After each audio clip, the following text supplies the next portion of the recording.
हरे कृष्णा दोस्तों, स्वागत है आपका हमारे YouTube चैनल एकादशी महात्म्य में। आज के इस वीडियो में हम पुत्रदा एकादशी की कथा का श्रवण करेंगे। गरुड़ पुराण में और पद्म पुराण में साफ साफ लिखा है कि जिस मनुष्य के जीवन में संतान सुख नहीं है या जिनकी संतान का भाग्य सोया हुआ होता है, उसके लिए यह व्रत एक संजीवनी बूटी की तरह काम करता है। आज जो कथा मैं आपको सुनाने जा रही हूँ उसे महज एक कथा कहानी मत समझिएगा। यह इस बात का एक जीता जागता प्रमाण है कि कैसे हमारे अनजाने में किए गए पाप हमारे आज को प्रभावित करते हैं, कैसे भगवान विष्णु की भक्ति संकट को टाल देती है। तो चलिए पूरी श्रद्धा के साथ भगवान नारायण की ध्यान करते हैं और यह सुनते हैं चमत्कारी कथा पुत्रदा एकादशी की। द्वापर युग में महिष्मति नाम का एक राजा राज्य करता था।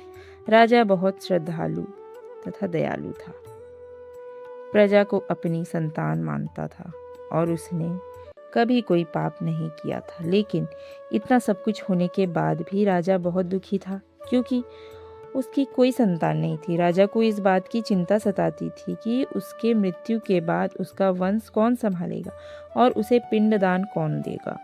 संतान की चाह में राजा सब कुछ छोड़कर राजा जंगल की ओर चल दिए। वहां उनकी मुलाकात परम ज्ञानी लोमस ऋषि से हुई। लोमस ऋषि से अपने दुखों का कारण पूछा। तब ऋषि लोमस ने अपने दिव्य ज्ञान से देखा और बताया, राजन, तुमने पिछले जन्म में अनजाने में बड़ी गलती की थी। ज्येष्ठ मास की भयंकर गर्मी में जब एक प्यासी गाय पानी पी रही थी, तुमने उसे हटाकर खुद पानी पी ली थी। उसी पाप के कारण तुम इस जन्म में संतानहीन हो। राजा ने हाथ जोड़कर इसका उपाय पूछा। तब लोमस ऋषि ने कहा, राजन, तुम चिंता मत करो। श्रावण मास के शुक्ल पक्ष में जो एकादशी आती है, पुत्रदा एकादशी कहते हैं, तुम और तुम्हारी रानी मिलकर पूरी श्रद्धा से इस व्रत का पालन करो और इसका पुण्य अपनी संतान के लिए संकल्प करो। ऋषि ने कहा।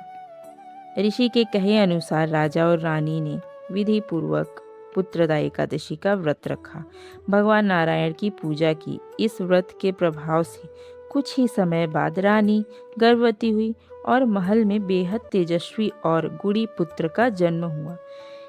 इसने राजा का वंश आगे बढ़ाया। जो भी माता पिता अपनी संतान की तरक्की के लिए यह व्रत रखते हैं या इस कथा को सुनते हैं, उन्हें हर दुख सुख मिलता है।